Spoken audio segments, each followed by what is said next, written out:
మత్తయి సువార్త 17వ అధ్యాయం.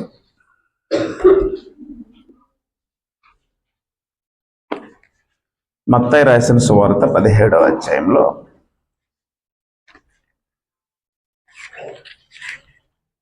ప్రభు అయినటువంటి క్రీస్తు శరీరధారిగా ఉన్న సమయమందు రూపాంతరం పొందాడు. 6 దినములైన తర్వాత యేసు పేతురును, యాకోబును, అతని సహోదరుడైన యోహానును వెంటబెట్టుకొని ఎత్తైన ఒక కొండ మీదకి ఏకాంతముగా పోయి వారి ఎదుట రూపాంతరం పొందెను. యేసు ప్రభు శరీరధారిగా ఉన్న దినముల్లో 3 శిష్యులను తనతో పాటు కొండ మీదకి తీసుకువెళ్ళి ఆయన రూపాంతరం పొందెను.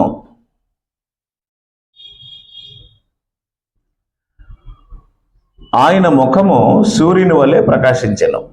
అంటే సూర్యుడు కాదు, సూర్యుని వలె, అదొక అలంకారం. ఆయన వస్త్రములు వెలుగు వలె తెల్లని వాయును. వెలుగు కాదు, వెలుగు వలె తెల్లని వాయును.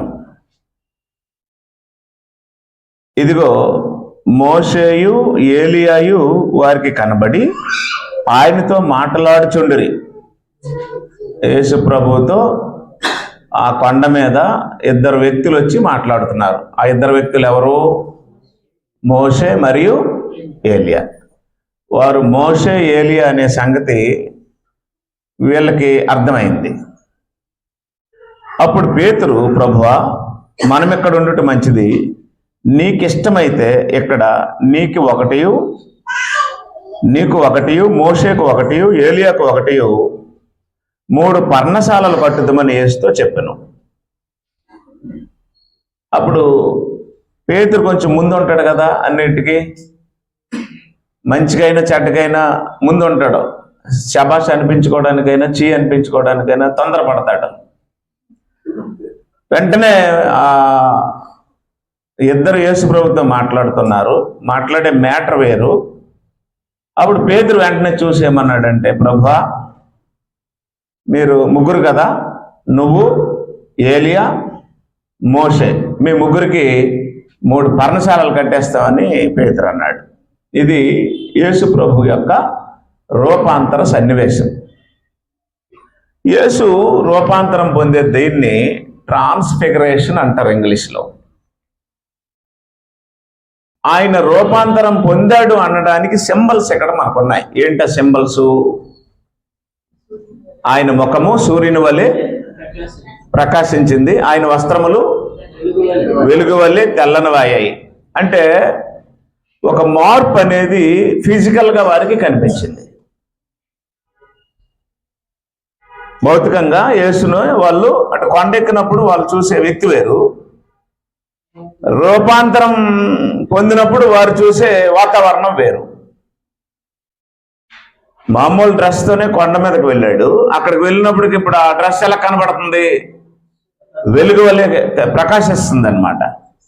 మామూలు ముఖంతోనే నడుచుకొని వెళ్ళారు పైకి. ఇప్పుడు కొండ మీద వెళ్ళినప్పుడు ఆయన ముఖం ఎలా కనిపిస్తుంది? సూర్యుని వల్లే కనిపిస్తుంది. చూశారు పరిస్థితి. మేము కొండెక్కినప్పటికంటే ఇప్పుడు డిఫరెంట్గా ఉంది అనే విషయాన్ని వారు గమనించారు. ఓకేనా? దీన్ని మత్తయి ఏమని రాశాడంటే రూపాంతరము అని రాశాడు. అర్థం అవట్లేదా?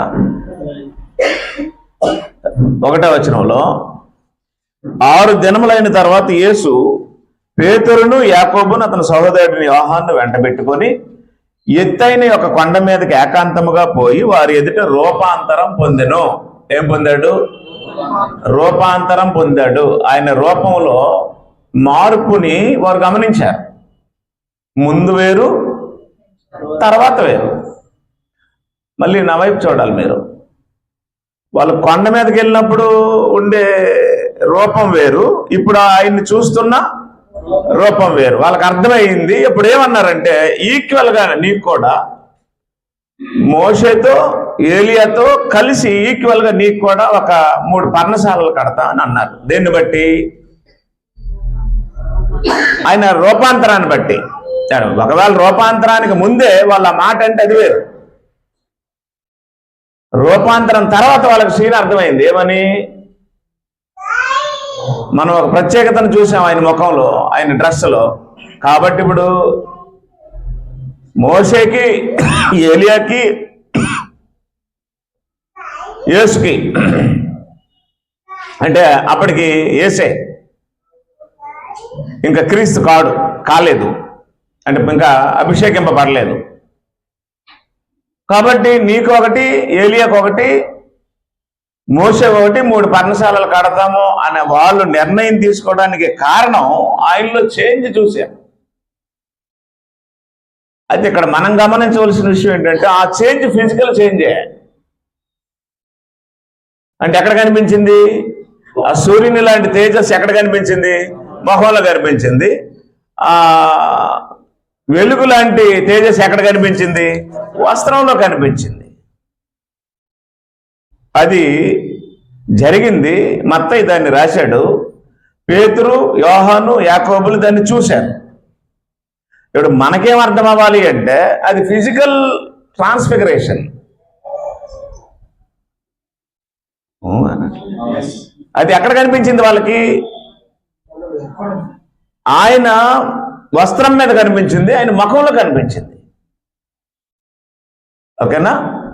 రైట్. అంటే దాన్ని మత్తయి ఏమని రాశాడంటే రూపాంతరము అని రాశాడు. ఇక్కడ మనం తెలుసుకోవాల్సిన విషయం ఏంటి అంటే మనము రూపాంతరం పొందామా లేదనేది మనకు తెలియాలి. యేసుకి స్పిరిచువల్ ట్రాన్స్ఫిగరేషన్ అవసరం లేదు. ఆయనకి ఆంతర్యంలో లేదా స్వభావంలో, ఆత్మలో మారు మనసు పొందవలసిన అవసరము లేదు. లోపల ట్రాన్స్ఫిగరేషన్ అవసరం లేదు. ఎందుకు అంటే ఆయన పరిశుద్ధుడు.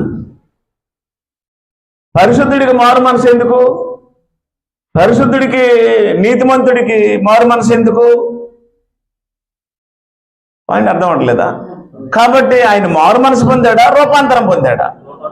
ఆయన రూపాంతరం పొందాడు. రూపాంతరం పొందడం అంటే దేని మీద కనిపించింది? దేహం మీద కనిపించింది రూపాంతరం. ఆయన ఏలియాతో, మోషేతో ఈక్వల్గా మాట్లాడుతున్నాడు. ఎప్పుడో పూర్వపు పెద్ద ప్రవక్తలు వాళ్ళు. ఇశ్రాయేల్ చరిత్రలో ఏలియా వంటి ప్రవక్త లేడు. ఆయన ప్రార్థన చేస్తే 3.5 సంవత్సరాలు వర్షం ఆగిపోయింది. ఇశ్రాయేల్ చరిత్రలో మోషే లాంటి నాయకుడు లేడు. ఆయన ఐగుప్తు దేశాన్ని, అష్టైశ్వర్యాలు, భోగభాగ్యాలు, సమస్తాన్ని విడిచిపెట్టుకొని ఇశ్రాయేలీలనే యాకోబు సంతానాన్ని 440 సంవత్సరాలు అరణ్యంలో శోధనలో, కష్టాల్లో, బాధల్లో నడిపించినటువంటి మహానాయకుడు అని వారికి తెలుసు, చరిత్ర ఉంది. ఇప్పుడు వాళ్ళ దృష్టిలో, యూదుల దృష్టిలో శరీరాన్ని ధరించి వచ్చిన యేసు ఏలియా కంటే, మోషే కంటే గొప్పవాడు. అయితే ఎందులో ఉన్నాడు? శరీరంలో ఉన్నాడు. ఎంత గొప్పవాడైనా శరీరంతో ఉంటే మిగతా శరీరంతో ఉన్న వాళ్ళకి సమానంగానే కనబడతాడు, తక్కువవాడుగానే కనబడతాడు. అందువల్ల ఓసారి యేసుప్రభు మత్తయి సువార్త 16వ అధ్యాయంలో 13వ వచనం నుంచి మనం క్రిందకి చదివితే అనేక మంది నా కోసం ఏమనుకుంటున్నారు శిష్యులు అడిగాడు. అప్పుడు కొంతమంది ఏమన్నారు? నువ్వు ఏలియావని, నువ్వు యోహానువని, నువ్వు ఇర్మియావని, నువ్వు ప్రవక్తలలో ఒకడవని చెప్పుకుంటున్నారు అన్నారు. అంటే ఆయన ఎవరో వాళ్ళకి తెలీదు. యేసు ఎవరో సరైనటువంటి క్లారిటీ లేదు. ఇంకా ప్రాముఖ్యమైన విషయం ఏంటంటే నేడున్న స్థానిక సంఘానికి, నేడున్న క్రైస్తవులకి, క్రైస్తవులు అనబడే వారికి ప్రాముఖ్యంగా తెలియవలసినటువంటి విషయం ఏమిటి అంటే యేసు దేవుడే, దేవునితో సమానుడే. ఆయన దేవునితో సమానుడు, సంపూర్ణ దేవ స్వభావ లక్షణాలు కలిగి ఉన్న కారణం చేత దేవునితో సమానుడు. ఇప్పుడు యూదులకి ఆయన దేవుడిగా ప్రత్యక్షం అవలా. వాళ్ళకి దేవుడు ఉన్నాడు. రెండో దేవుడు అంటే వాళ్ళకి అక్కర్లే. వాళ్ళ వచనాల ప్రకారం, వాళ్ళ లేఖనాల ప్రకారం, వాళ్ళ ధర్మశాస్త్రం ప్రకారం ఒక్కడే దేవుడు అనే భావన, నమ్మకం వాళ్ళకు ఉన్నాయి. మీకు అర్థమైందో లేదో? ఇప్పుడు వాళ్ళకి దేవుడు ఉన్నాడు, ఇంకొక దేవుడు వాళ్ళకి అక్కర్లా. ఇంకొక దేవుడిగా ఆయన కానీ భూమి మీద ప్రత్యక్షమైతే అప్పుడు వాళ్ళ ధర్మశాస్త్రం ఒప్పుకోదు. అందువల్ల నేను నా తండ్రి ఏకమై ఉన్నామని యేసు చెప్పినా, నేను నా తండ్రి సమానమని యేసు చెప్పినా, నేను దేవుని కుమారుడని యేసు చెప్పినా వాళ్ళు అంగీకరించట్లేదు. ఎవరిని? ఎందుకు అంగీకరించట్లేదు? నువ్వు దేవునితో సమానుడిగా చేసుకుంటున్నావు, నువ్వు దేవుడని చెప్పుకుంటున్నావు. మేము దాన్ని అంగీకరించాం. ఎందుకు అంగీకరించామంటే మాకు దేవుడు ఉన్నాడు, ఇంకొక దేవుడు ఉండకూడదని ఆ దేవుడే చెప్పాడు. పైన ఆకాశం అందు కానీ, భూమి మీద కానీ, భూమి అందు నేల ఎందు కానీ వేరే దేవుడు ఉండకూడదని చెప్పిన దేవుడే మా దేవుడు. అయితే నువ్వు దేవుని కుమారుడని, దేవుడని, దేవునితో సమానుడని, నేను నా తండ్రి ఏకమై ఉన్నామని నువ్వు దేవునితో సమానంగా చేసుకోవాల్సిన అవసరం ఏమొచ్చింది అన్నది వాళ్ళ సమస్య. నేడు బైబిల్ చదివే బైబిల్ విద్యార్థులందరికీ అర్థమవలసిన విషయం ఏంటంటే, యేసు యూదులకి ఎలాగ తాను ప్రజెంట్ చేసుకున్నాడు, యేసు క్రైస్తవులకి ఎలా ప్రజెంట్ చేసుకున్నాడు అన్నది. క్రైస్తవులకు సంబంధించిన నియమాలు యూదులకు తెలియవు. ఒకడు క్రైస్తవుడైతే డెఫినెట్గా యూద నియమాలు కూడా తెలుసుకోవాలి, ఆచరించడానికి కాదు, తెలుసుకోవడానికి. యోధా నియమంలో దేవుడున్న ప్రజల వాళ్ళు, యోధా ధర్మశాస్త్ర ప్రకారం దేవుడిని కలిగిన ప్రజల వాళ్ళు. కాబట్టి మాకు ఒక దేవుడు ఉండగా ఇంకొక దేవుడు ఉండవలసిన అవసరం లేదు. నువ్వు కానీ ఆ మాట అంటే నిన్ను రాళ్ళతో కూడా చంపేస్తామని యేసుని అనేక సార్లు వాళ్ళు వెంబడించారు. కాబట్టి దేవుని యొక్క ఇంటెన్షన్ ఏంటంటే, తాను దేవుడిగా ఉన్నటువంటి జనాలకి మరొక దేవుడిని ఇవ్వాలన్నది దేవుని యొక్క ఇంటెన్షన్ కాదు. మీకు అర్థం లేదు నేను చెప్పేది. ఇప్పుడు వాళ్ళకి దేవుడు ఉన్నాడా లేదా? వాళ్ళకి దేవుడు ఉన్నాడనే సంగతి యూదులకు తెలుసా లేదా? వాళ్ళకి దేవుడిని నేనే అనే సంగతి దేవుడికి తెలుసా లేదా? దేవుడే కదా నియమించాడు. నేను తప్ప, మీరు చాలా తీవ్రంగా ఆలకించాలి ఇవి, నేను తప్ప వేరొక దేవుడు ఉండకూడదని చెప్పింది ఎవరు? ఆయనే. ఉండకూడదని చెప్పిన దేవుడు ఇంకొక దేవుడిని వారికి పెడతాడా? పెట్టడు. అప్పుడు మాకు దేవుడు అక్కడే, పైన ఆకాశం మీద కానీ, భూమి మీద కానీ, భూమి క్రింద కానీ మాకు వేరొక దేవుడు లేడని నమ్మకం వాళ్ళకి నరనరాల్లో ఉండిపోయింది. ఆయనే అద్భుతాలు చేయవాడు, ఆయనే సైన్యములకు అధిపతి, ఆయనే సర్వశక్తి సంపన్నుడు, ఆయనే మా పితరుల దేవుడు. అక్కడ కూర్చోండి. ఆయనే మాకు సర్వము, ఆయనే మాకు సమస్తం అన్న నమ్మకం ఎవరిలో ఉంది? యూదుల్లో ఉంది. ఇప్పుడు క్రైస్తవులకి ఏమర్థం అవ్వాలి? సర్వజనులకు, సర్వలోకానికి దేవుడు అక్కడే, యూదులకి దేవుడు అక్కడే, ఆయనే వారి దేవుడు. ఇప్పుడు రెండో దేవుడు ఉండకూడదని ఎవరు చెప్పారు? ఆయనే చెప్పాడు. రెండో వాడు దేవుడు అంటే వీళ్ళు ఒప్పుకోరు. ఓకేనా? అలాంటి వాతావరణం ఉన్నప్పుడు మరి యూదులు ఎవరి కోసం ఎదురు చూస్తున్నారు? దేవుడి కోసం ఎదురు చూస్తున్నారా? రాజు కోసం ఎదురు చూస్తున్నారా? మెస్సియా అంటే అర్థం ఏంటి? అభిషిక్తుడు. అభిషిక్తుడు అంటే అర్థం ఏంటి? ప్రభు లేదా రాజు. కాబట్టి వారు ఎవరి కోసం ఎదురు చూస్తున్నారు? వాళ్ళు రాజు కోసం ఎదురు చూస్తున్నారు, వారు మెస్సీ కోసం ఎదురు చూస్తున్నారు. తూర్పు దేశం నుండి వచ్చిన వాళ్ళు యేసుని మీద ఏం అభిప్రాయం ఉంది? దేవుడని అభిప్రాయం ఉందా? రాజు అని అభిప్రాయం ఉందా? జబదయి కుమారుల తల్లి యేసు ప్రభు దగ్గరికి వచ్చి నీ సింహాసనం మీద కూర్చున్నప్పుడు నీ కుడి పక్కన ఒకరిని, ఎడం పక్కన ఒకరిని కూర్చోబెట్టి నా కొడుకులకు సీట్లు అని అడిగింది కదా. నీ రాజ్యమందు నీవు కూర్చున్నప్పుడు అంటే ఆయన ఏమవుతాడని అభిప్రాయం ఉంది? ఆవిడికి రాజు అవుతాడని అభిప్రాయం ఉంది. మీరు ఎలాగున యేసుకు సంబంధించి యూదుల్లో ఉండే అభిప్రాయం ఏంటి అనేది బైబిల్ చదివితే వారు ఎదురు చూస్తున్నది వారు రాజు కోసమే. సమరయ స్త్రీతో ఆయన మాట్లాడినప్పుడు ఆ టాపిక్ చివరిలో క్రీస్తు అనబడిన మెస్సియా వస్తాడని మేము ఎరుగుదామని ఆవిడ అన్నదా లేదా? అనలేదా? అప్పుడు ఆవిడతో ఏమన్నాడు? నీతో మాట్లాడుతున్నా ఆయన నేనే నీతో మాట్లాడుతున్నాను అన్నాడా లేదా? అంటే మీరు మత్తయి నుండి యోహాను వరకు అపోస్తుల కార్యాలు, పత్రికలు, కొత్త నిబంధన అంతా ఏది చదివినా సరే పాత నిబంధనలో వాగ్దానం చేయబడిన మెస్సియా యూదులకి దేవుడిగా వస్తాడా, రాజుగా వస్తాడా? ఎందుకు రాజుగా వస్తాడు? ఆల్రెడీ వాళ్ళకి ఎవరున్నారు? ఆల్రెడీ వాళ్ళకి దేవుడు ఉన్నాడు. నేను తప్ప వేరొక దేవుడు మీకు ఉండకూడదని చెప్పిన దేవుడు యేసుని ఇంకొక దేవుడిగా ప్రజెంట్ చేయడు. మాకు దేవుడు ఒక్కడే, పైన ఆకాశం మీద కానీ భూమి మీద కానీ భూమి కింద కానీ ఆయన తప్ప వేరొక దేవుడు లేడు. ఒకవేళ ఇంకొక దేవుడు ఉన్నాడని ఎవడైనా అంటే వాడిని రాళ్ళతో కొట్టి చంపి మనం చెప్పిన దేవుడు రెండో దేవుడిని మాకు ఎలాగిస్తాడు అంటే క్లియర్ గా ఉన్నారు. ఎవరు? యూదులు క్లియర్ గా ఉన్నారు, దేవుడు క్లియర్ గా ఉన్నాడు. నేనే వారి దేవుడిని అనే క్లియరెన్స్ దేవుడికి ఉంది, ఆయనే మా దేవుడు అనే క్లియరెన్స్ యూదులకు ఉంది. ఇప్పుడు యూదులకు లేనటువంటిది యూదులకు ఉన్నటువంటిది ఏంటి అంటే దేవుని నీతి న్యాయములతో పరిపాలించే రాజు లేడు, దైవిక మా పరిపాలన చేసే రాజు లేడు. ఇది ఎక్కడ పోయిందంటే సమూయేలు టైంలో తప్పిపోయింది వాళ్ళకి. సమూయేలు గ్రంథంలో వాళ్ళు మాకు సకల జనులు మర్యాద చెప్పిన మొదటి సమూయేలు గ్రంథం, సమూయేలు రాసిన మొదటి గ్రంథంలో ప్రజలు సమూయేలు దగ్గరికి వెళ్ళి మాకు ఎవరు కావాలని అడిగారు? మాకు రాజు కావాలని అడిగారు. 8వ అధ్యాయం సమూయేలు రాసిన మొదటి గ్రంథం 8వ అధ్యాయంలో మొదటి నుంచి నేను చదువుతాను. సమూయేలు వృద్ధుడైనప్పుడు తన కుమారులను ఇశ్రాయేలు మీద న్యాయాధిపతులుగా నియమించెను. అతని జ్యేష్ఠ కుమారుని పేరు యోవేలు, రెండో కుమారుని పేరు అబియా. వీరు బెయేర్షెబాలో న్యాయాధిపతులుగా ఉండిరి. అతని కుమారులు అతని ప్రవర్తనను అనుసరింపక ధనాపేక్షలై లంచం పుచ్చుకొనుచు న్యాయము త్రిప్పివేయగా ఇశ్రాయేలీయుల పెద్దలందరూ కూడి రామాలో సమూయేలు యొద్దకు వచ్చి చిత్తగించము, నీ వృద్ధుడవు, నీ కుమారులు నీ ప్రవర్తన వంటి ప్రవర్తనను అనుసరించిన వారు కాడు కనుక సకల జనుల మర్యాద చెప్పున మాకు ఒక రాజును నియమింపము, అతడు మాకు న్యాయము తీర్చునని అతనితో అనిరి. అవునా? అంటే నిబంధన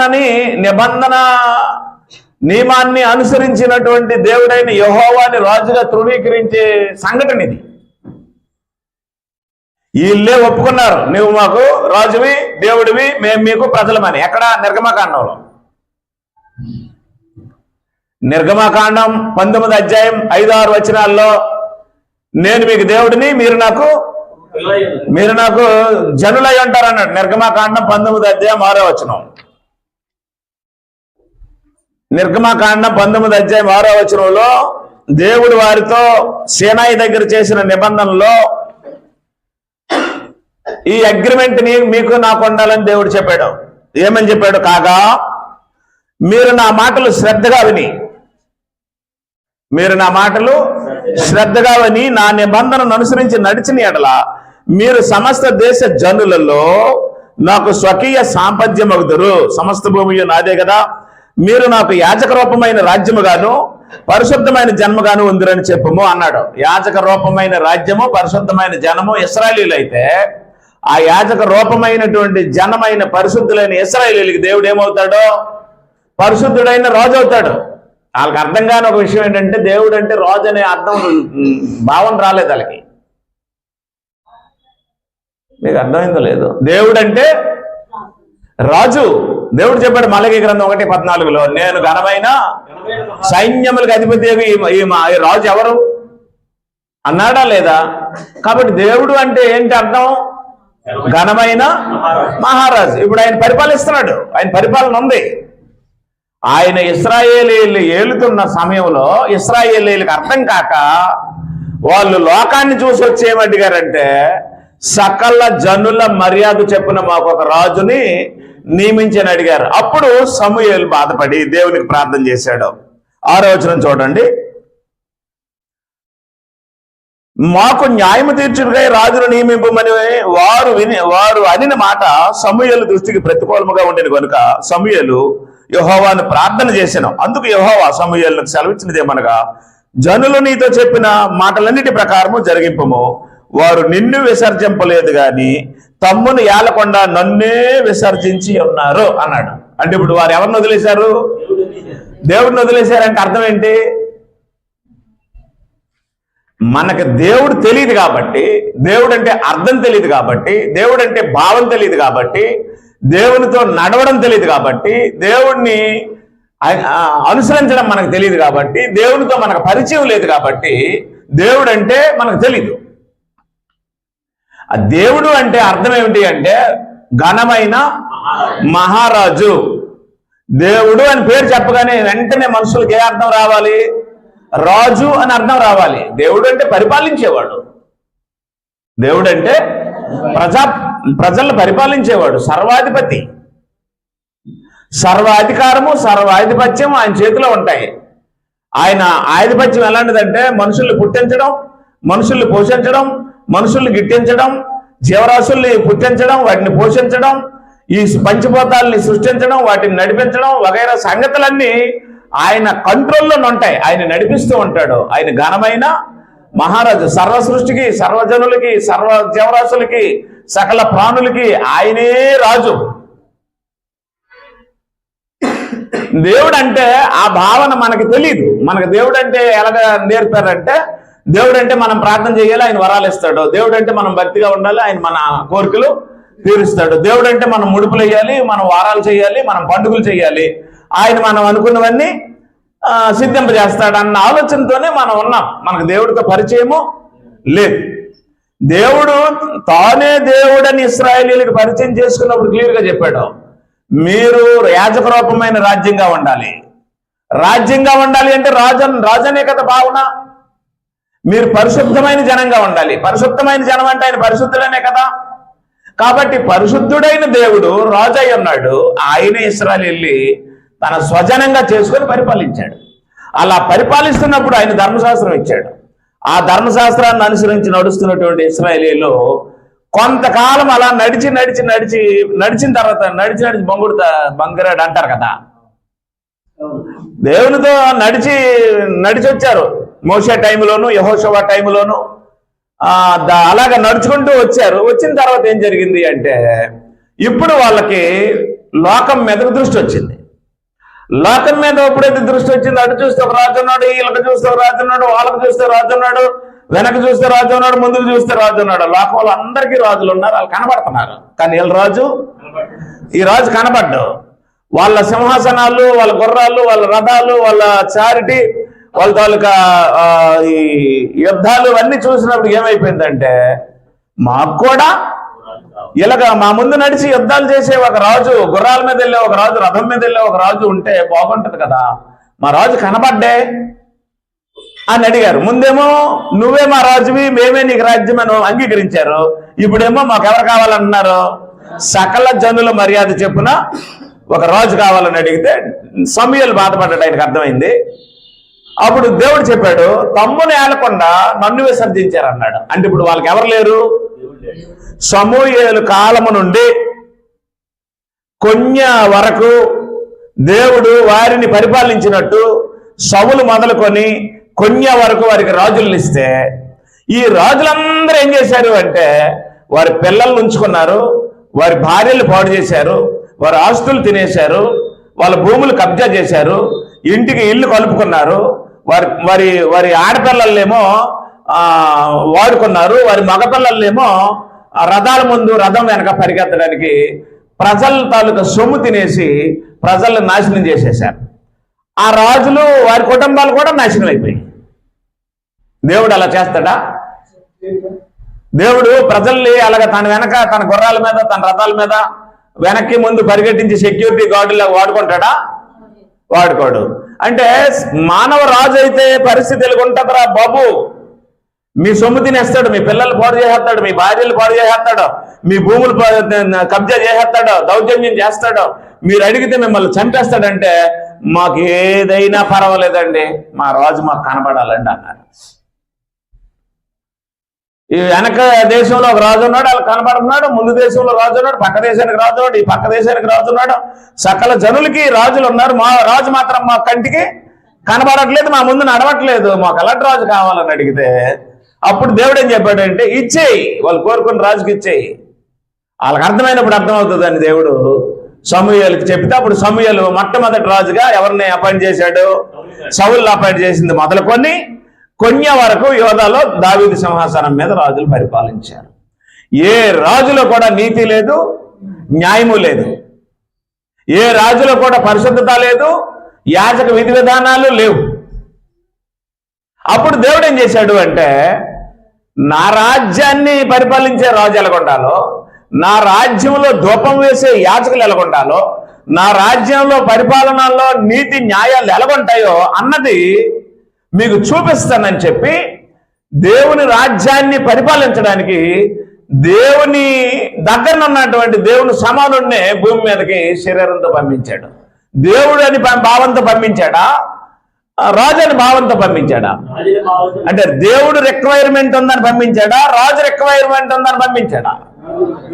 చెప్పట్లేదు మీరు.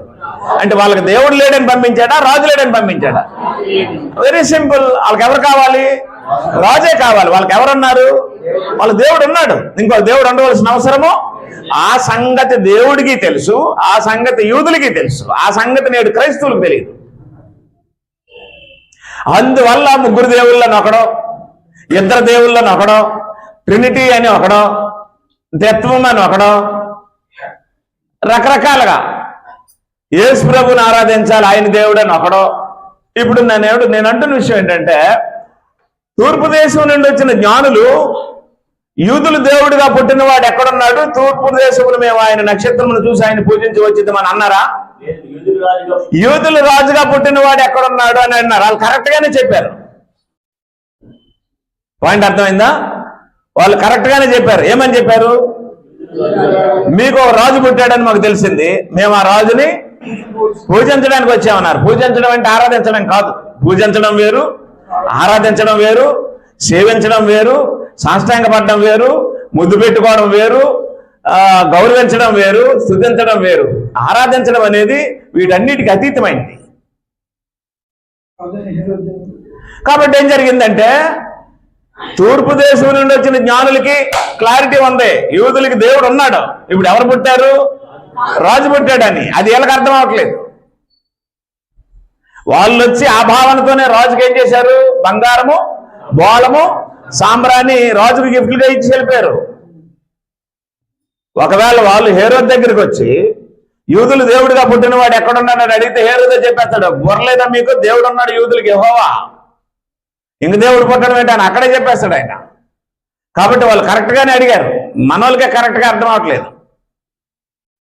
కాబట్టి ఇప్పుడు ఏం జరిగింది అంటే, యూదులకి దేవుడు లేడనే ఆలోచన లేదు, దేవుడు ఉన్నాడు. యూదులకి నేనే దేవుడిని అనే దేవుడు కూడా చెప్పాడు. ఎటో ఇప్పుడు వాళ్ళకి ఎవరు లేరు? రాజు లేడు. కాబట్టి ఇప్పుడు ఎలాంటి రాజు కావాలి? నీతిని ప్రేమించి దుర్నీతిని ద్వేషించి, నీతిని ప్రేమించి దుర్నీతిని ద్వేషించి ప్రజల్ని పరిశుద్ధులుగా చేసి దేవుని రాజ్యానికి వారసులుగా చేసే రాజు కావాలి.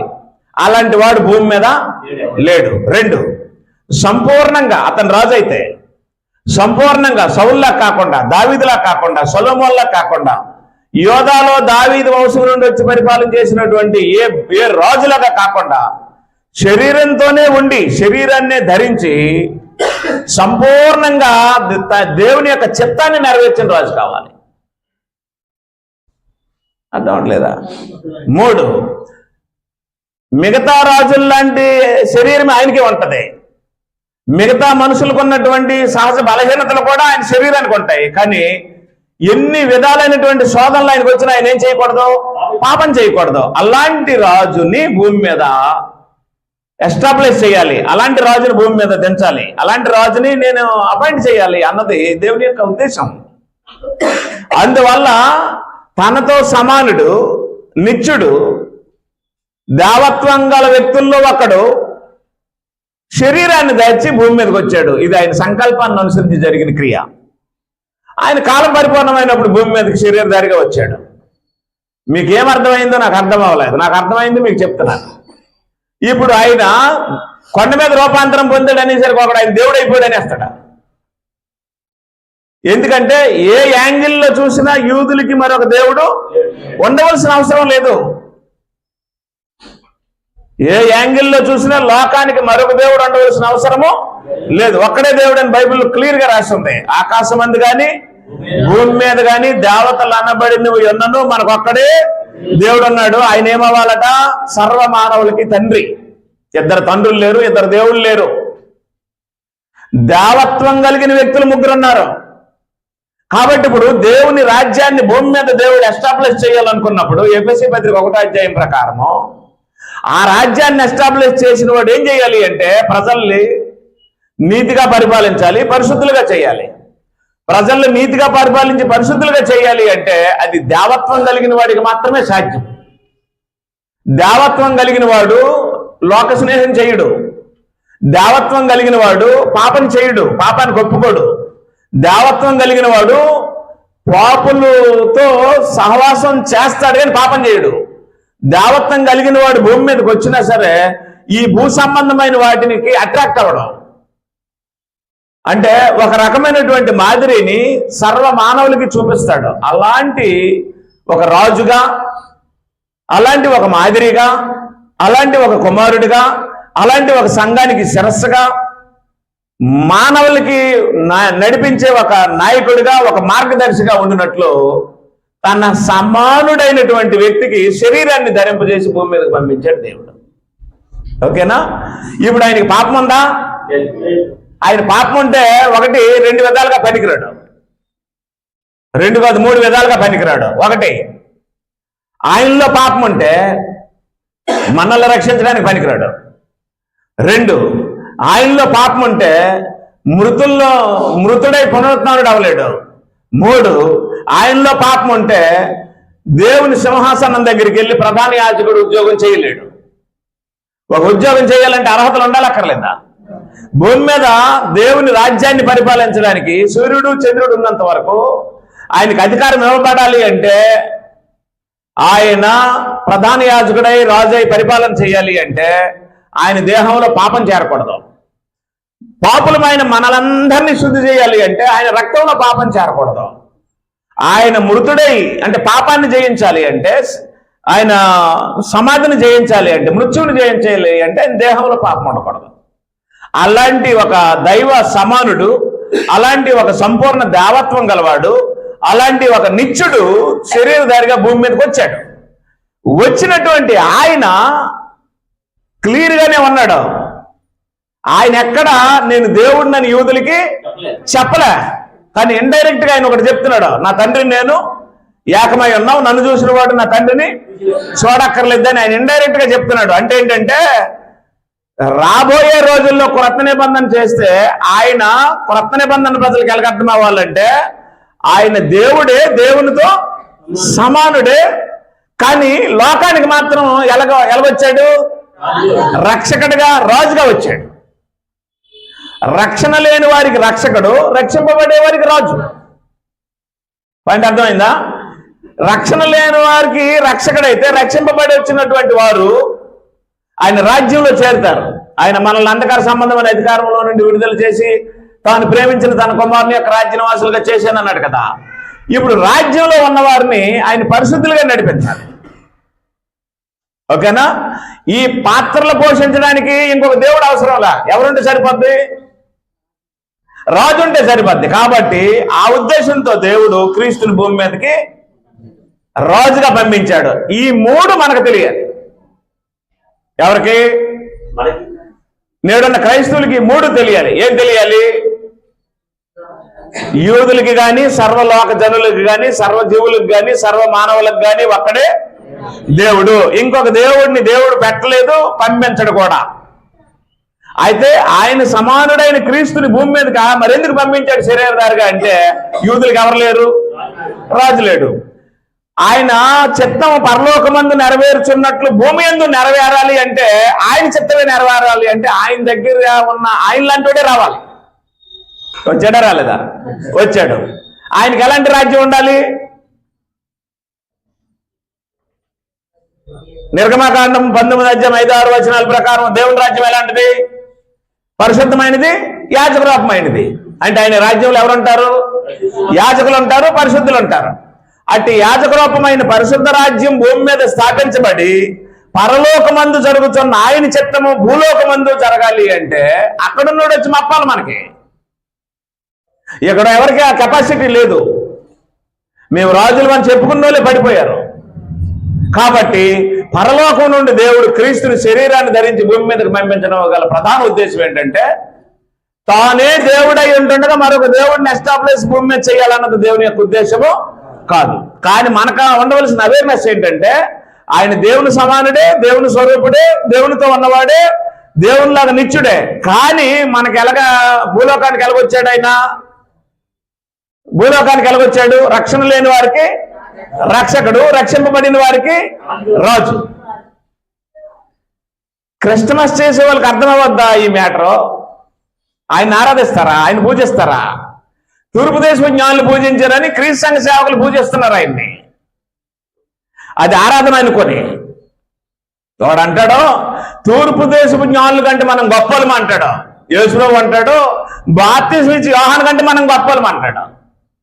ఆయనను స్త్రీలు కనిన వారిలో బాప్తిస్మం ఇచ్చి యోహాను కంటే గొప్పవాడు పుట్టలేదు, ఆయనను పరలోక రాజ్యంలో అల్పుడనబడిన వాడు ఆయన కంటే గొప్పవాడు అంటాడు. అంటే బాప్తిస్మం ఇచ్చి యోహానే గొప్పవాడైతే దేవుని రాజ్య పౌరుడు అతని కంటే గొప్పవాడు అన్న భావన యేసుప్రభు ఎక్స్ప్రెస్ చేస్తే వీళ్ళేమంటున్నారు? వీళ్ళ వెర్షన్ వేరుగా ఉంటుంది. ఎందుకంటే ఈ క్లారిటీ లేదు. అందువల్ల ఏం చేస్తున్నారంటే యేసుని ఆరాధించాలని చెప్తున్నారు. ఆరాధించడానికి ఒక్కడే ఉన్నాడు. అవునా? ఆరాధన కోరేవాడు, ఆరాధన మూర్తి, ఆరాధన ఎదురు చూసే వ్యక్తి ఒక్కడే ఉన్నాడు. ఆయనే తండ్రి, ఆయనే దేవుడు, ఆయనే రాజు. ఆయనకి ప్రజలుగా మనం ఉండినట్లు, రక్షణ లేని వారికి రక్షకుడుగా, ఆయనకి రాజ్యముగా మనం ఉండినట్లు, పరిపాలన దైవిక పరిపాలన లేనటువంటి ప్రజలమైన మనకు దైవికమైనటువంటి పరిపాలన చేయడానికి రాజుగా, ప్రభువుగా ఆయన భూమి మీదకి పంపించాడు. ఇద్దరు అక్కర్లే, లోకానికి ఇద్దరు దేవుళ్ళు ఉండాలని బైబిల్ ఎక్కడ చెప్పలే. కానీ యూదులు రిక్వైర్మెంట్ ఏంటి అనేది క్రైస్తవుడికి తెలియాలి. వాళ్ళకి రాజు కావాలి, వాళ్ళకి దేవుడు ఉన్నాడు. దేవుని చిత్తం ఏంటనేది క్రైస్తవుడికి తెలియాలి. ఆయనే దేవుడు, ఆయన తప్ప ఇంకొక దేవుడు ఉండకూడదని ఆయనే చెప్పాడు. ఆయన తప్ప వేరొక దేవుడు ఉండకూడదని చెప్పిన ఆయన యేసుని ఇంకొక దేవుడిగా భూలోకానికి పంపించలేదు. ఇప్పుడు మనకు అర్థం అవ్వాల్సిన విషయం ఏంటంటే ఆయన దేవుడే, దేవునితో సమానుడే, నిత్యుడే. కానీ మనకెలా అనుగ్రహించబడ్డాడు? రాజుగా అనుగ్రహించబడ్డాడు. ఆయన రాజ్యం ఇప్పుడు ఉంది. 1000 ఏళ్ళు పరిపాలన చేసిన వాళ్ళు ఎప్పుడు ఆయన రాజ్యం వస్తుందని చెప్పడం కాదు. ఇప్పుడు ఆయన రాజ్యం వచ్చేసింది. 1000 ఏళ్ళు పరిపాలన చేసిన వాళ్ళు కూడా ఇప్పుడు ఆయన రాజ్యం రాకపోతే యేసుని ప్రభు అనకూడదు. వాళ్ళు ప్రభు అంటే అర్థం ఏంటి? పరిపాలిస్తున్నాడు అని అర్థం. మొదటి పెంతెకొస్తు పండుగ రోజు ఆయన సమాధిని గెలిచి లేచిన మొదటి పెంతెకొస్తు పండుగ రోజు నుంచి ఇప్పుడు ఏం చేస్తున్నాడు? పరిపాలిస్తున్నాడు. ఇప్పుడు క్రైస్తవులు ఎక్కడున్నారు? క్రైస్తవులు 1000 ఏళ్ళ పరిపాలన కోసం ఎదురు చూసే ప్రజల, ఆయన రాజ్యంలో ఉన్న ప్రజల? ప్రకటన గ్రంథం 9వ అధ్యాయం 5వ వచనంలో 5వ అధ్యాయం 9వ వచనంలో ఆయన మనలను తన రక్తం ఇచ్చి తన తండ్రి అయిన దేవునికి ఒక రాజ్యముగా చేశాడు అన్నాడు. ఇప్పుడు క్రైస్తవులు అంటే ఎవరు? దేవుని రాజ్య పౌరులు, క్రీస్తు సంఘ సభ్యులు, క్రీస్తుని ప్రభువుగా అంగీకరించిన ప్రజలు, క్రీస్తు మాదిరిలో జీవితాలు దిద్దుకొని లోపాలు సరిచేసుకుంటూ ముందుకు వెళ్తున్న నిత్యరాజ్య వారసులు. ఓకేనా? కాబట్టి మనం క్రైస్తవులం అయితే మనకేం తెలియాలి? దేవుని ఉద్దేశం తెలియాలి. మనం క్రైస్తవులం అయితే మనకేం తెలియాలి? యూదుల రిక్వైర్మెంట్ ఏంటో తెలియాలి. మనం క్రైస్తవులం అయితే మనకేం తెలియాలి?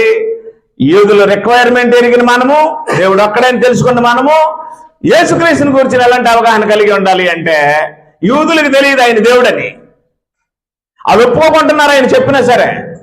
యోహాను అప్పటికి రాశాడు, ఆది యందు వాక్యం ఉండును, వాక్యము దేవుని యొద్ద ఉండును, వాక్యమే, ఆ వాక్యమే శరీరధారి కృపా సత్య సంపన్నుడిగా మన మధ్యకి వచ్చాడని, ఆయన దేవుడని మన మధ్యకి వచ్చాడని, మనకు ప్రభువుగా నియమింపబడ్డాడని అపోస్తలులు క్లియర్ గానే చెప్పారు. బైబిల్ చదవడం చేతకాని వాళ్ళకి ఎవరికీ లైన్ అర్థం అవుతాం. అది అర్థం కాని వాళ్ళు ఎప్పుడు డిబేట్లకే వస్తారు. అది అర్థం కాని వాళ్ళు ఎప్పుడు వాదనలు పెట్టుకుంటారు. అది అర్థం కాని వాళ్ళు ఎప్పుడు సత్యాన్ని గ్రహించలేరు. ఈ అపోస్తలులు వేదికను ఏర్పాటు చేయడానికి, సువార్థికులతో మమేకం అవ్వడానికి, ఏది పడితే అది దేవుని వాక్యమని సంఘాలకి బోధిస్తున్నటువంటి అమాయకులైనటువంటి సహోదరులను ప్రేమించి వారికి దారిలోనికి నడిపించడానికి ఈ ఫెలోషిప్లు ఏర్పాటు చేయడానికి కారణం ఇది. సొమ్ము చేసుకోవడానికో, వాళ్ళ మీద అధికారాలు చేయడానికో, పదవులు సంపాదించడానికో కాదు. ఒక సువార్థకుడికి ఈ వే తెలియకపోతే ఏం చేస్తాడంటే అనేక ఆత్మలు ఏం చేస్తాడు, నాశనంలోకి నడిపిస్తాడు. ఆ రకంగా ఇప్పుడు మనం గ్రహించవలసిన విషయం ఏమిటి అంటే, యూదులకు దేవుడు ఉన్నాడు, వాళ్ళకి రెండో దేవుడు అక్కర్లేదు. దేవుడు అక్కడే, ఆయనకి పక్కన ఇంకొక రెండో దేవుడు ఉండవలసిన అవసరము లేదు. కానీ మనకు అర్థమవలసిన విషయం ఏంటంటే, ఆ దేవుడే వాళ్ళు యూదులు మాకు రాజు కావాలని కోరుకున్నప్పుడు మానవ రాజులు ఇస్తే వాళ్ళు దినం తీరలేదు. వాళ్ళకి నీతి లేదు, న్యాయము లేదు. ఆ ద్రాక్ష తోట ఉపమానం రాశాడు కదా యెషయా గ్రంథం 5వ అధ్యాయంలో. ఆయన మంచి ద్రాక్షలు కాస్తాయని చూస్తే ఏ ద్రాక్షలు వచ్చాయట? కారు ద్రాక్షలు వచ్చాయి. ఆయన నీతి కావాలని చూడగా నీతి లేదు, న్యాయము కావాలని చూడగా న్యాయము లేదు. అంటే మానవుడు పరిపాలిస్తే నీతి ఉండదు, న్యాయం ఉండదు, పరిశుద్ధత ఉండదు. అప్పుడు దేవుడు ఏం చేశాడంటే నీతి, న్యాయము, పరిశుద్ధత భూలోకంలో నా పరిపాలనలో ఉండాలని ఆయన సమానుడిని శరీరాన్ని ధరింపజేసి భూమి మీద అనుగ్రహించాడు. శరీరంతో నరుడే, శరీరంతో క్లియర్గా దేహపు అవయవాలతో నరులాగా కనబడుతున్నాడు, లోపల సంపూర్ణంగా దేవత్వం కలిగి ఉన్నాడు. కొలస్సీ పత్రిక 2వ అధ్యాయం 9వ వచనంలో దేవత్వం యొక్క సర్వ పరిపూర్ణత క్రీస్తునందు శరీరముగా నివసిస్తుంది అన్నాడు. ఆయన శరీరధారి, లోపల ఏమాత్రము ఆవగింజలాగా ఉన్నాడు, లోపల ఏమాత్రము డొల్లలేదు. అంటే అన్ని గుణాల్లో, అన్ని లక్షణాల్లో సంపూర్ణంగా పరిపూర్ణుడై ఉన్నాడు. దేవత్వపు లక్షణాలన్నీ యేసులోకి ఉన్నాయి. కానీ బయటికి మాత్రం ఎలా కనబడుతున్నాడు? దావీదు కుమారుడు కాడా, మరీ కుమారుడు కాడా, యోసేపు కుమారుడు కాడా, వడ్రంగివాడు కాడా అని అనుకుంటున్నారు లేదా? దేన్ని బట్టి? వాళ్ళు అలాగే అనుకోవాలి. ఆయన దేవుడు అనుకుంటే చంపేస్తారు. ఎందుకంటే మా ఒక్కడే దేవుడు ఉన్నాడని తెలుసు వాళ్ళకి. అప్పుడు ఆయన కొండ మీదకి వెళ్ళాడు శిష్యులు తీసుకొని. కొండ మీదకి వెళ్ళిన తర్వాత వాళ్ళకి ఏమర్థమైంది? నీకొకటి, మోషేకొకటి, ఏలియా ఒకటి, ఏం కడతామన్నారు? పర్ణశాలలు కడతామన్నారు. వాళ్ళకి అర్థం కాని విషయం ఏంటంటే, ఆయన రూపాంతరం బాహ్యానికి సంబంధించిందే, ఆంతర్యానికి సంబంధించింది కాదు. అది అక్కర్లేదు. యేసుప్రభు కొండ మీద రూపాంతరం పొందాడా?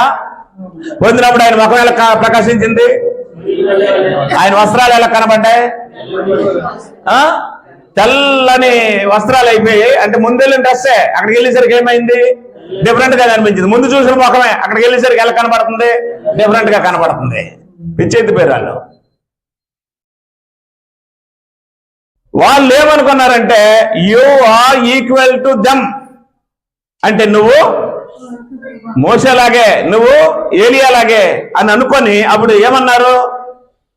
నీకొకటి, మోసేకొకటి, ఏలియాకొకటి కడతామన్నారు. వాళ్ళు ఇంకోలాగా అనొచ్చు, ఏలియాకి కిందని మోసేకి కిందన కట్టి నీకు కొంచెం పైన కడతామంటే కొంచెం అర్థమై ఉందేమో అనుకోవచ్చు వాళ్ళకి. అంటే వాళ్ళు యేసుని ఎవరితో సమానం చేశారు? ప్రవక్తలతో సమానం చేశారు. అక్కర్లేదు. ఇక్కడ మీరు నాకేమి గుళ్ళు, దేవాలయాలు కట్టవలసిన అవసరమో లేదు. దేవుడు ఒకటి చెప్పాడు, ఏమని? ఈయన నా ప్రియకుమారుడు, ఈయన యందు నేను ఆనందించున్నాను, అన్ని విషయములలో మీరు ఈయన మాట వినండి అని ఒక శబ్దం వాళ్ళ ముగ్గురికి వచ్చింది. వెళ్ళిపోదాం పదండి అన్నాడు యేసుప్రభు. కిందకు వచ్చేశారు. ఆ రూపాంతరం మరి లేదు, అది కంటిన్యూ అవలా. మళ్ళీ మామూలు ముఖం అయిపోయింది, మళ్ళీ మామూలు డ్రెస్ అయిపోయింది. వాళ్ళతో కలిసి వెళ్ళిపోతున్నాడు. మీకేమర్థమైంది? అంతరంగంలో యేసుకు రూపాంతరం అవసరమా? భౌతికంగా యేసు రూపాంతరం పొందాడా? యేసు భౌతికంగా రూపాంతరం పొందాడు. ఆయన అంతరంగంలో రూపాంతరం ఆయనకు అవసరం లేదు. దీన్ని బట్టి మనమేం అర్థం చేసుకోవాలి? యేసుక్రీస్తు నీకు రాజు అనే భావన నీకు వస్తే, యేసుక్రీస్తుని నువ్వు ప్రభువుగా అంగీకరిస్తే, నువ్వు బాహ్యంగా బట్టలు మార్చుకోవాల్సిన అవసరం లేదు. రూపాంతరం క్రైస్తవులకి బాహ్యానికి సంబంధించింది కాదు. రూపాంతరం క్రైస్తవులు ప్రభు అయినటువంటి క్రీస్తు బాహ్యానికి సంబంధించిందే. ఆయన ఆంతర్యంలో రూపాంతరం పొందవలసిన అవసరము లేదు. మనము బాహ్యంలో రూపాంతరం పొందవలసిన అవసరము లేదు. అంటే నువ్వు క్రైస్తవుడు అని, క్రైస్తవురాలు అని నీ మాటలను బట్టి, నీ రూపాన్ని బట్టి, నీ డ్రెస్ను బట్టి, నీ నడకను బట్టి ప్రదర్శించాలనుకుంటే అది క్రైస్తవ్యము కాదు. అది వేషం అవుతుంది, నటన అవుతుంది. ఈనాడు అనేక మంది క్రైస్తవ్యం అంటే ఏంటో, రూపాంతరం అంటే ఏంటో ఎరగని వారు ఆ రూపాంతరం మాటల్లో ఉందని, ఆ రూపాంతరం డ్రెస్సుల్లో ఉందని, ఆ రూపాంతరం ఆ చూపుల్లో ఉందని చూపులు మార్చేయడం దీనంగా మాట. వందనాలు బ్రదర్, సిస్టర్ వందనాలు, వందనాలు అమ్మగారు, ప్రైజ్ ది లార్డ్ చెల్లి, ఓ సిస్టర్ గారండి, బాగున్నారండి, దేవునికి స్తోత్రం అండి అంటే ఎందులో చూపించాలనుకుంటున్నారు? అది వేషం, అది నేచురాలిటీ కాదు. అది మీరుల్లిపైన ఎంత దాచినా దాని కంపు కొట్టక మానదు, మల్లెపువ్వుని ఎంత కప్పెట్టాలనుకున్నా దాని వాసన కొట్టక మానదు.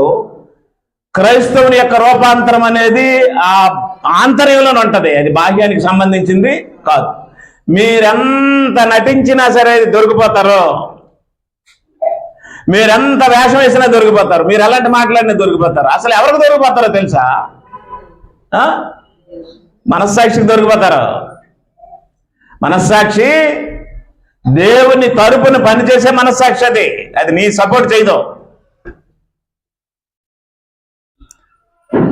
మనస్సాక్షి ఎలాంటిది అంటే, పోలీసు ఉద్యోగం చేస్తూ సమాజానికి రక్షణ కల్పించవలసినటువంటి ఒక వ్యక్తి లంచం తీసుకుంటే ఆ ఏ చట్టానికి ఆయన ప్రతినిధో ఆ చట్టం ఆయన అరెస్ట్ చేస్తుంది. దానికి ఆయన అతీతుడు కాడు. మనస్సాక్షి అంతకంటే పవర్ఫుల్గా పనిచేస్తుంది. కాబట్టి రూపాంతరం అనేది యేసుకి సంబంధించి భౌతికమైన రూపాంతరం పొందాడు. ఆయన ఆంతర్యంలో రూపాంతరం పొందవలసిన అవసరము లేదు. ఇప్పుడు మనకుందది. రోమిలికి రాసిన పత్రిక, రోమపత్రిక 6వ అధ్యాయము 12వ వచనం చూడండి. కాబట్టి శరీర దురాశలకు లోబడినట్లుగా చావునకు లోనైనా ఇది రూపాంతరం. క్రైస్తవుడు బట్టలు మార్చుకోవడం రూపాంతరం కాదు, క్రైస్తవుడు మనసు మార్చుకోవడం రూపాంతరం. క్రీస్తు మనసు మార్చుకునే పని ఎక్కడ చేయలేదు, అది ఆయనకు అవసరం కూడా లేదు. దేనికి మనసు మార్చుకుంటాడు ఆయన? ఏ పాపం ఉంది ఆయనలో మనసు మార్చుకోవడానికి? ఏ దోషం ఉంది ఆయనలో మనసు మార్చుకోవడానికి? కాబట్టి ఆయన ముఖం మార్చుకున్నాడు, ఆయన వస్త్రాలు మార్చబడ్డాయి, అంటే ప్రకాశించబడ్డాయి. బాహ్యానికి ఆయన వస్త్రాలు ప్రకాశించాయి, బాహ్యానికి ఆయన ముఖము వెలుగు కనిపించింది తప్ప ఆంతర్యంలో ఆయన మారు మనసు పొందవలసిన అవసరము లేదు. ఇక్కడేం చెప్పాడు?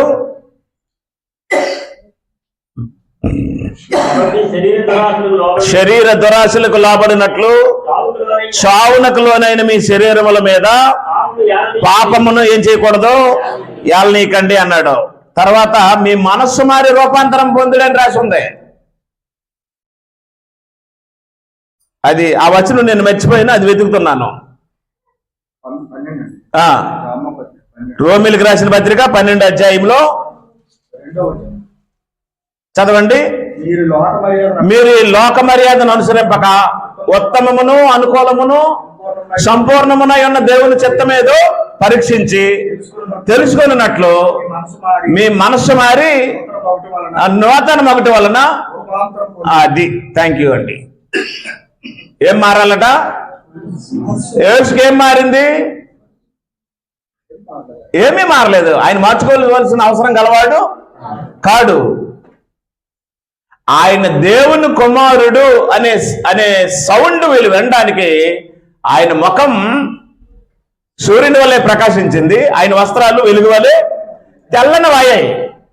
అది ట్రాన్స్ఫిగరేషన్ అని రాయబడింది. మనము ట్రాన్స్ఫిగరేషన్ అవ్వకూడదు, ఏమవ్వాలి? ట్రాన్స్ఫార్మేషన్ అవ్వాలి. ట్రాన్స్ఫిగరేషన్ వేరు, ట్రాన్స్ఫార్మేషన్ వేరు. అంటే ఒక స్థితిలో నుండి ఇంకో స్థితిలోనికి మారాలి. అది ఏం మారాలి అంటే నీ గుట్లు కాదు. ఎక్కువ మందికి బట్టలు అనుకుంటున్నారు, ఎక్కువ మందికి తలకు నూనె రాసుకోవడం అనుకుంటున్నారు, ఎక్కువ మందికి వస్త్రాలు మార్చుకోవడం అనుకుంటున్నారు. లోకానికి కూడా ఎలాగ అలవాటు చేశారంటే అసలు పాస్టర్ అంటే తెల్లటి బట్టలు వేసినోడే కదండి పాస్టర్ అనేది అలవాటు చేశారు. అంగీలు వేసినోడే కదండి పాస్టర్ అని అలవాటు చేశారు. లోకానికి పరిశుద్ధులు అంటే ఎలాగ అలవాటు చేశారంటే తెల్ల చీరలు కట్టుకున్నోళ్ళే కదా పరిశుద్ధులు, తెల్ల బట్టలు వేసుకున్నోళ్ళే కదా పరిశుద్ధులు అని అలవాటు చేశారు. రంగురంగుల బట్టలు వేయకూడదట, రంగురంగుల బట్టలు వేయకూడదట, అలాగేస్తే పరిశుద్ధులు కారట. బైబిల్ ఏం చెప్తుంది? బట్టల గురించి బైబిల్ చెప్పలా. దేని గురించి చెప్తుంది? మారు మనసు పొందు. అది నీ ట్రాన్స్ఫార్మేషన్, అది ఆంతర్యంలో జరగాలి. యేసుప్రభువు ఏం చెప్పాడంటే మారు మనసు పొందని మీరు అందరూ నశించిపోతారు అన్నాడు. ఓకేనా?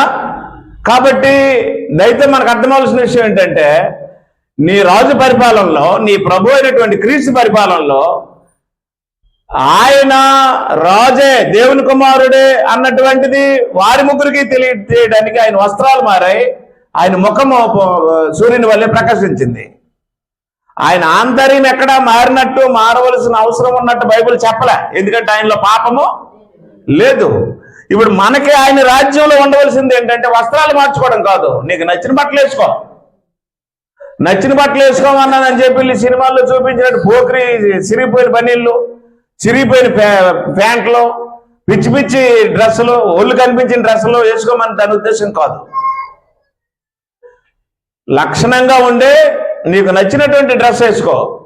మార్చుకోవాల్సింది డ్రెస్లో కాదు, ఎందులో ఉండాలి? మనసులో ఉండాలని క్లియర్ అయిపోయింది. కాబట్టి నువ్వు ట్రాన్స్ఫార్మ్ అయ్యావా లేదా? నువ్వు ట్రాన్స్ఫార్మ్ అయ్యావా లేదా? నాకు చెప్పకో. ఒకడు అడుగుతాడు, ఎవరో? మనస్సాక్షి. దేవుడు ఎలాగ అడుగుతాడు? అక్కడ ఎలాగ పెళ్ళి ఉంది మనకి. మీరు నమ్మినా నమ్మకపోయినా, మారినా మారకపోయినా పెళ్లి మాత్రం ఎవరు చేస్తారు? ఆయన పెళ్లి చేస్తాడు, మొట్టికాయలు వేస్తాడు. అది ఒక రోజు ఉంది. ఆయన దగ్గరికి వెళ్ళి పెళ్లి చేయించుకొని చీవట్లు కాసి, ఆయనతో దెబ్బలు కాసి తోసివేయబడే కంటే ముందు మనం ఏం చెయ్యాలట? మనసుని మార్చుకోవాలి. అది ట్రాన్స్ఫార్మ్ అవ్వాలి. ట్రాన్స్ఫార్మ్ అవ్వడం అంటే బట్టలు మార్చుకోవడం అనుకుంటున్నారు, మాటలు మార్చుకోవడం అనుకుంటున్నారు, చూపులు మార్చుకోవడం అనుకుంటున్నారు, నడకలు మార్చుకోవడం అనుకుంటున్నారు. మనుషులు ఉన్నప్పుడు ఒకలాగా, మనుషులు లేనప్పుడు ఒకలాగా ప్రవర్తించడం అనుకుంటున్నారు. అది వేషం. అది నువ్వు స్కూల్లో ఉన్నా, కాలేజీలో ఉన్నా, ఇంట్లో ఉన్నా, వంటరములో ఉన్నా, పెంట్రములో ఉన్నా, ఆఫీసులో ఉన్నా, రోడ్డు మీద ఉన్నా, షాపులో ఉన్నా, ఎక్కడున్నా సరే ఆంతర్యములో మార్పుని ఎదురు చూసే వ్యక్తిగా ఉండాలి. పేతురు రాసిన మొదటి పత్రిక 3వ అధ్యాయము. బైబిల్ మనల్ని ట్రాన్స్ఫార్మ్ అవ్వమని చెప్తుంది. ఎందుకంటే ఆ ట్రాన్స్ఫార్మేషన్ మన రాజు పరిపాలనలో ఉండాలి. ఆయన పరిపాలన ఆంతర్యానికి సంబంధించింది, పరిశుద్ధతకు సంబంధించింది.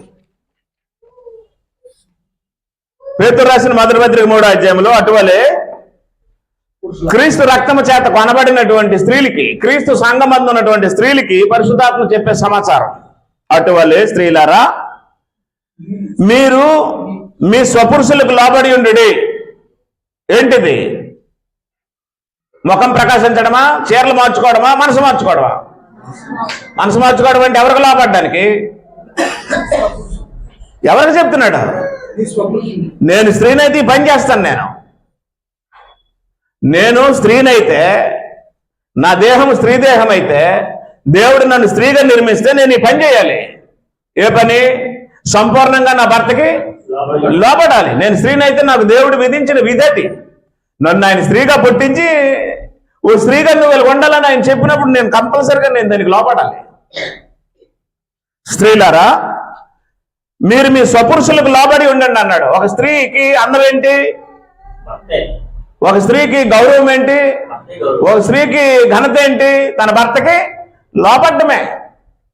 మీరు స్వపురుషులకు లోబడి ఉండండి అని చెప్పి, అందువలన వారిలో అంటే మీ స్వపురుషులలో ఎవరైనా వాక్యములకు అవిధేయులై వారు భయముతో కూడిన మీ పవిత్ర ప్రవర్తనను చూసి వాక్యము లేకుండానే తమ భార్యల నడవడి వలన రాబట్టవచ్చును అన్నాడు. భార్య నడవడి వలన ఎక్కడికి వస్తాడట? ఒక స్త్రీ దేవుడు చెప్పినట్టు ఆయన రాజ్యంలో బ్రతికి ఆయన చెప్పినట్టు ఆయన వాక్యాన్ని అనుసరిస్తే ఆమె నడవడి వలన అవిశ్వాస అయిన భర్త ఎక్కడికి వస్తాడు? దేవుడి సన్నిధికి వస్తాడు. ఇప్పుడు భార్యలు నడవడం వలన భర్తలు బ్రాంతి షాపుకి వెళ్ళిపోతున్నారు. తెలుసా మీకు? చాలా మంది ఇంటికి వెళ్తే బాధలు, ఇంటికి వెళ్ళిన కాండి నోరు కాయదు, ఇంటికి వెళ్ళిన కాండి పిచ్చెక్కించేస్తుంది, ఇంటికంటే చెట్టు బస్ స్టాండ్ కొంతమంది చెట్టు ఎక్కిపోతారు. తెలుసా?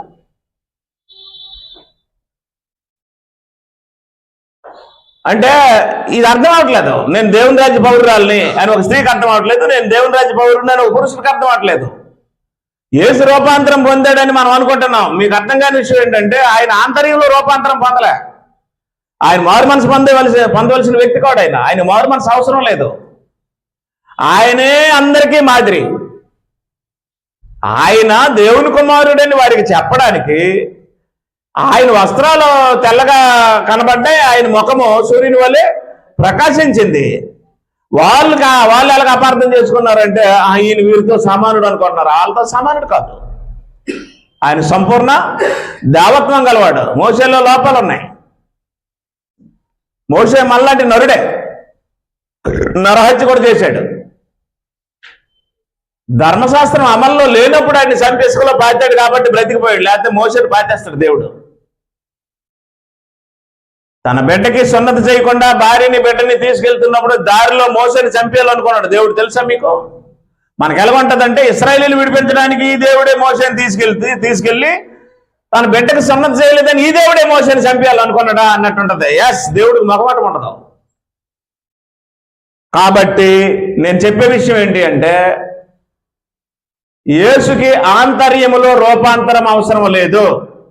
క్రైస్తవులకి బాహ్యంగా రూపాంతరం అవసరము లేదు. యేసు ప్రభువుకి మారు మనసు అవసరం లేదు, మాదిరి అవసరం లేదు. మనకి మారు మనసు అవసరమే, మాదిరి అవసరమే. అయితే ఈ మారు మనసు ఈ మాదిరి అనేవి ఎప్పుడు వస్తాయి అంటే నేను రూపాంతరం పొందాలి అని నువ్వు నిర్ణయించుకున్నప్పుడు వస్తాయి. దానికి మనకు పెద్ద ఆటంకం ఏంటంటే ఎదుటివారి లోపాలు చూడటం. మనకు పెద్ద ఆటంకం ఏంటంటే ఎప్పుడు ఎవరి లోపాలు చూస్తుంటాం? మనం ఎప్పుడు మారకపోవడానికి కారణం ఏంటంటే ఎదుటివారి లోపాలు ఎప్పుడు చూస్తూ ఉంటాం. అందువల్ల మనకు పెద్ద ఆటంకం. పోయి చూసి అక్కడితో ఆగిపోము, మళ్ళీ ఇంటికి వెళ్ళి చెప్తాం. మనందరి సమస్య అది. కాబట్టి లేఖనం ఏం చెప్తుంది అంటే 4వ వచనం లేదా 3వ వచనం, జడలు అల్లుకొనుటియు, బంగారు నగలు పెట్టుకొనుటియు, వస్త్రములు ధరించుకొనుటియు, వెలుపటి అలంకారము మీకు అలంకారముగా ఉండక. అంటే మారు మనసు అనేది దేనికి సంబంధించింది కాదు? వెలుపటి అలంకారానికి సంబంధించింది కాదు. ఒక విధంగా వెలుపటి అలంకారం చేసుకొని ఏ స్త్రీ అయినా బయట తిరగడానికి వెళ్తే పురుషుడు బాధపడతాడు. మనకున్న ఒక జబ్బు ఏంటంటే ఇంట్లో భర్త ముందు అలంకరించుకోరు, వీధిలో మనుషుల ముందు అలంకారం చూపించడానికి ప్రయత్నం చేస్తారు. అప్పటికి ఇంట్లో కూర్చొని అడుగుతాడు, అవన్నీ అవసరమా అంటే అవసరమే, నోరు ఎన్నికేటి తెలియదు అనేస్తారు. మరొక మాట్లాడితే మరొక మాట్లాడేస్తారని మరొక మాట్లాడకుండా మౌనంగా ఉంటాడు. ఓకేనా? నువ్వు రాణిలాగా తయారవ్వాల్సింది ఎవరి దగ్గర? రాణి అంటే పక్కన రాజు ఉంటాడు కదమ్మా. నువ్వు రాణిలాగా తయారవ్వాల్సింది ఎవరి దగ్గర? నీ రాజు దగ్గర. నువ్వు రాణిలాగా ఉండవలసింది ఎవరి దగ్గర? నీ రాజు దగ్గరే. నీ రాణివాసం అది నీ ఇల్లు. ఆ తర్వాత నీ రాజు నీ అలంకారాన్ని చూసి నీ అందాన్ని చూసి ఆనందించి మురిసిపోయి సంతోషిస్తాడు. అక్కడికి అయిపోద్ది అంతే. ఇంకొకడికి నీ అలంకరణ చూపించవలసిన అవసరము లేదు. ఎందుకు చూపించాలి? నీ రాజు ఉన్నాడు కదా.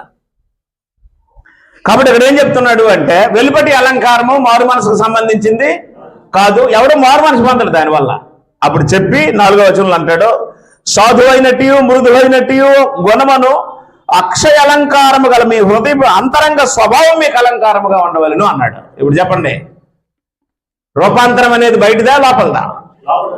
ఇది యేసుకు అవసరమా మనకు అవసరమా? మరి యేసు ప్రభు కొండ మీదకి వెళ్ళి ఏం పొందాడు? ఏంటది? అది ఆంతర్యానికి సంబంధించిందా శరీరానికి సంబంధించింది? క్లియర్ గా రాసింది. ఆయన ముఖం సూర్యుని వలె ప్రకాశించింది, ఆయన వస్త్రములు తెల్లనివై కనిపించాయి. దాన్ని చూసిన వారు ఏమనుకున్నారు? 3 పర్ణశాలలు డెఫినెట్ గా కట్టాలి ఇక్కడ అనుకున్నారు. అక్కర్లేదు పదండి అనేసాడు. దేవుడు చెప్పేశాడు, ఈయన నా ప్రియకుమారుడు, ఈయన యందు నేను ఆనందిస్తున్నాను. మీరు అన్ని విషయాల్లో ఈయన మాట.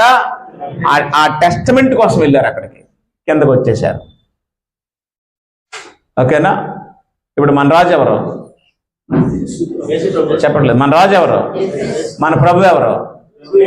మన పరిపాలకుడు ఎవరు? మన ప్రధాన యాజకుడు ఎవరు? మన తండ్రి ఎవరు?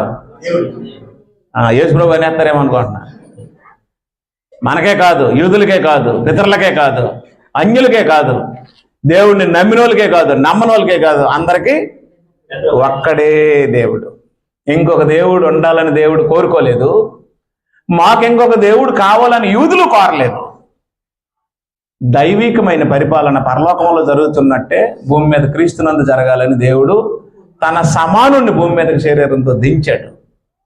ఆ వచ్చినోడు కూడా ఏమన్నాడంటే, నన్ను దించినోడే నాకు మీకు దేవుడు అవుతాడు. మనం అందరం కలిసి ఆయన్నే ఆరాధించాలి. ఆయన నాకు తండ్రే మీకు తండ్రి అని క్లియర్గా చెప్పాడు. అర్థమైతే ఇతరులు విమర్శించడం మానేయండి, ఇతరుల లోపాలు చూడడం మానేయండి, డెఫిసిటీ ఎక్కడుందో వెతకండి. దేవుని రాజ్య పౌరులుగా లోపం మాలో ఎక్కడుందో, నాలో ఎక్కడుందో నేను వెతుక్కుంటాను, మీలో ఎక్కడుందో మీరు వెతుక్కోండి. ఒకవేళ ఎవరైనా సరే తప్పు చేసినట్టు కానీ, తప్పులో ఉన్నట్టు కానీ, పొరపాటు చేసినట్టు కానీ కంటికి కనబడితే కనికరం చూపించండి, ప్రేమించండి, మారినంత వరకు ఓపిక పట్టండి. నేనును అలాంటి స్థితిలో నుండి వచ్చాను కదా అని ఆలోచించండి. తొందరపడి నోరెప్పకండి, తీర్పు గురైపోతాం. మీ అందరికీ వందనాలు.